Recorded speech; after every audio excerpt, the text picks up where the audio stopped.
आदरणीय मेरे प्रिय दोस्तों और भक्तों, 16 कलाओं में पारंगत होना किसे कहते हैं, आइए मैं आपको बताता हूँ।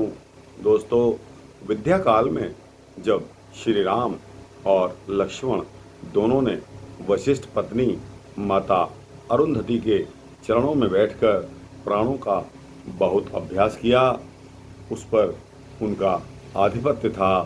पार्थिव आभा वाले प्राणायाम करते हुए उन्होंने पृथ्वी के विषय में गहन अनुसंधान भी किया कि कहाँ पृथ्वी अन्न उपजाने के योग्य है और कहाँ किस प्रकार का खनिज उपलब्ध हो सकता है और वह कितनी गहराई से कितनी गहराई व कितने योजन के विस्तार में उपलब्ध है, किस प्रकार की पृथ्वी को कितने अंश तक कितना कृषि योग्य तथा कैसे बनाया जा सकता है, यह सब विज्ञान राम ने जाना।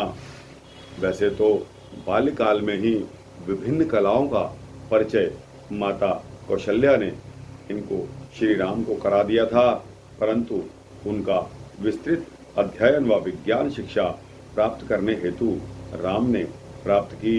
इनमें सर्वप्रथम 6 दिशाएं होती हैं तथा मन, चक्षु, श्रोत्र, घ्राण, वाणी 5 को जानना कला होती है। इसके बाद पृथ्वी, समुद्र, अंतरिक्ष व भ्यो को जानना है। इन 16 विषयों में पारंगत होना ही कलाओं में पूर्ण पारंगत होना होता है। तो दोस्तों, यह 16 कलाओं के बारे में मैंने आपके समक्ष आपको बताया। दोस्तों, उस काल में आश्रमों में विभिन्न ऋषियों का आगमन क्योंकि होता रहता था, जो अपना ज्ञान विद्यार्थियों को देते रहते थे। राजकुमारों के विद्या अध्ययन करते हुए एक बार महर्षि भारद्वाज, महर्षि श्वेत केतु व महर्षि पनपेतु मुनि का ऋषि वशिष्ठ के आश्रम में आगमन हुआ।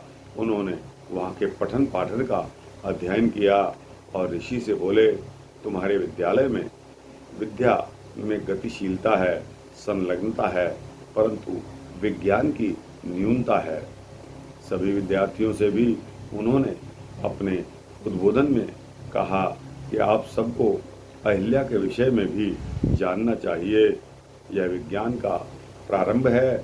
इसको जानकर आगे बढ़ते हुए आप सभी को विज्ञान की शाखाओं में भी पारंगत होना है। हमारे साहित्य में अहिल्या शब्द के विस्तृत अर्थ बताए गए हैं। अहिल्या रात्रि को कहते हैं, चंद्रमा की कांति को कहते हैं, इस पृथ्वी को भी कहते हैं। यह एक प्रतीक रूप है जिससे ज्ञान विज्ञान उपलब्ध होता है। विज्ञान अपने आप में एक अनूठा व जीवन के प्रत्येक क्षेत्र में उपयोग में आने वाला विषय है। इससे समाज व राष्ट्र विकास को प्राप्त होता है। इससे उसकी रक्षा व सुविधा के साधन उपलब्ध होते हैं। इसके पश्चात वशिष्ठ मुनि के आश्रम में महर्षि भारद्वाज के सहयोग से विज्ञान के अध्ययन व प्रयोग करने को विशेष साधन उपलब्ध कराए गए। दोस्तों,